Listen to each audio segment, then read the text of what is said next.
Hey guys, this is Doc Badass from Dippy Studios.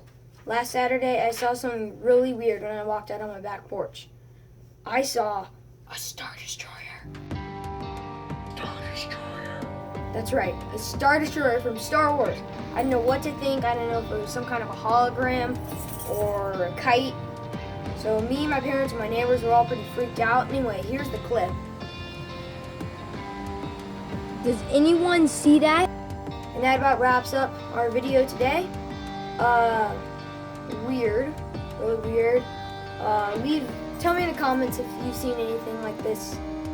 Subscribe if you want to see more videos like this, and ring the bell to get a notification every time a new video on my channel comes out. See you next time on Dippy Studios. Kite, but